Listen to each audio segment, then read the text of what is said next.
YouTubers, welcome back to AZ2 Ozarks. We are continuing our unseasonably cold weather here in the Ozarks. It snowed more last night and this morning, probably about another 4 inches. So it's getting pretty deep around here, and the tractor still won't start up. And so we're going to have to do another bale of hay for the cattle using the truck pulling method. I feel like we're old pros at that now. We've got the goats over here. They're doing all right, spending a lot of time in their shelter. And then the bunnies. The pond, of course, is frozen solid. And things are just looking really wintry around here. It looks like Rick's hooking up the bale. And we're gonna get that drug over to the cattle. Here we go with round 2 of dragging the hay bale with the little Chevy. So hopefully it goes just as smoothly as last time, which was a little bit surprising. Oh, she's trying in all of that snow. Too bad it's not a real 4-wheel drive. It just gets one tire broke loose there. Uh-oh, we might have a problem. The snow is pretty deep.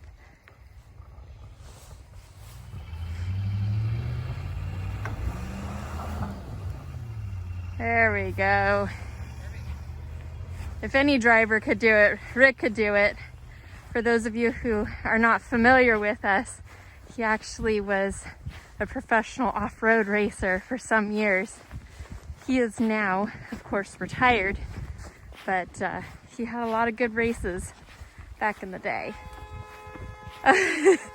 He must be beeping at Keegan to open the fence.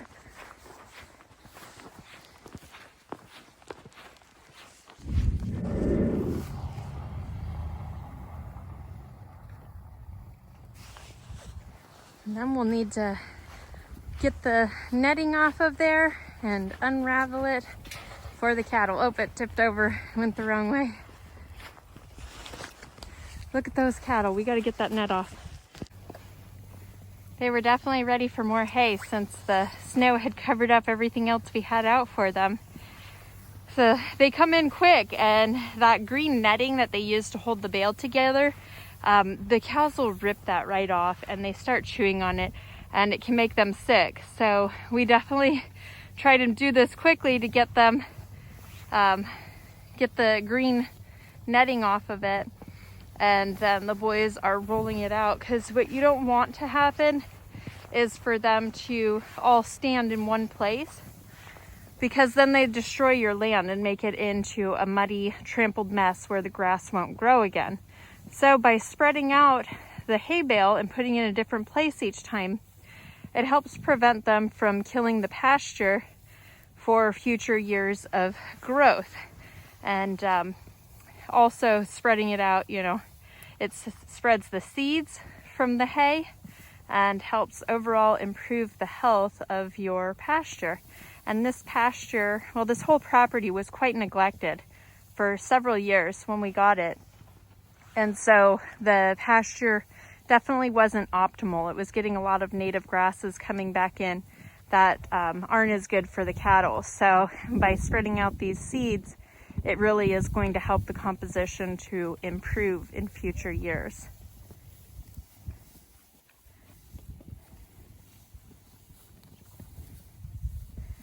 Those bales sure are heavy though. I can attest to that. And when it swung in here, it turned top side up.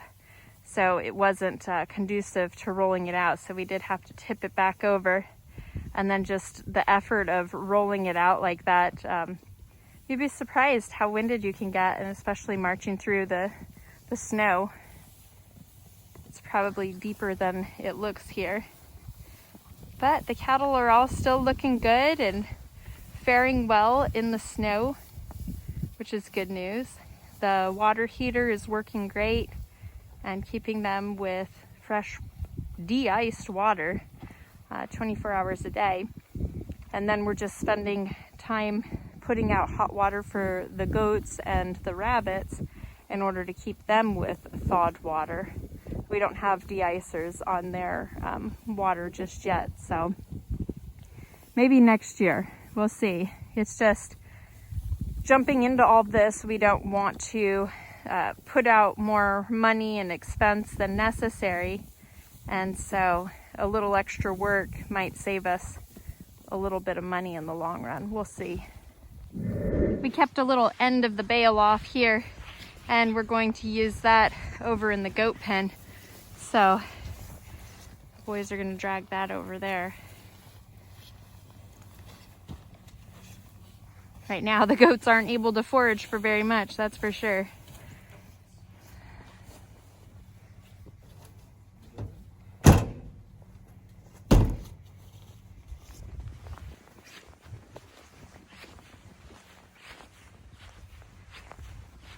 You may recall this is where we have the whole black tarp laid out to kill the grasses for the garden. And you can't even hardly see the tires that were on it holding it down. It's quite deep snow now.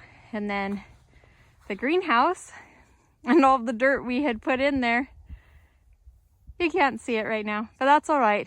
The sun's gonna come out in a couple days and things will start warming up. We're definitely getting towards the end of this Arctic cold weather that the Canadians blew down at us. So they seem to be faring pretty well in the cold. We just keep putting out hot buckets of water for them.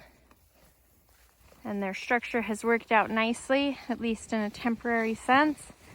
And we keep a big barrel over here. We picked up these barrels. They had almond butter, I think organic almond butter or something in them. But they have a nice tight sealing lid that we can keep their food in here. So it's right next to where the goats are. We don't have to move it far. We also keep the rabbit food in there because the rabbits are right here. We have that board across the front right now just to kind of keep some of the wind off of them, and the snow keeps the wind from coming up through the bottom. We put cardboard there for them to sit on. Of course they chew it, but they've got cardboard. Hi bunnies. There they are. And so yeah, it's working out having this set up with their food right here. Looks like Keegan's gonna try and get some of the snow out of their pen.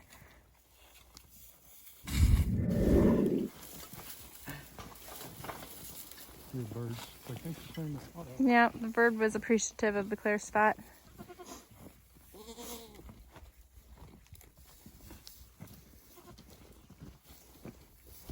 That's funny. They go over to the big pile and leave the little pile. Nope, you get back in there. Get back, knuckleheads.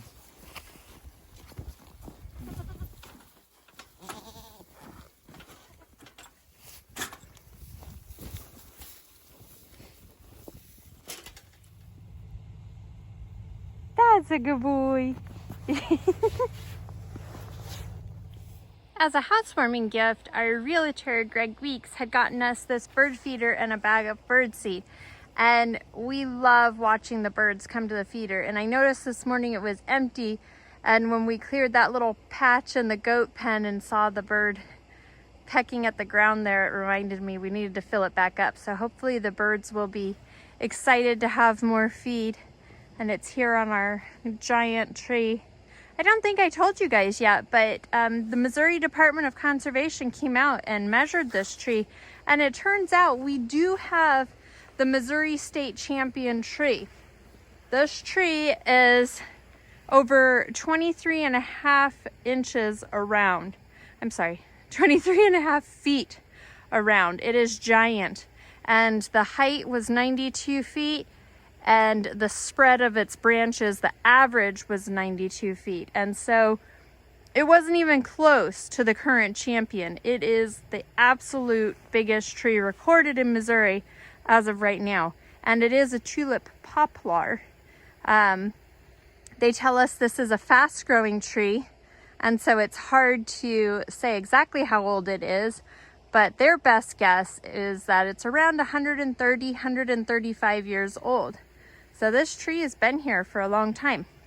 Anyhow, it has the bird feeder back up, And now the birds can come get some seeds. And we are just having another chilly day on the homestead. I hope you guys enjoyed the video. If you did, give us a thumbs up and subscribe to keep following our adventures.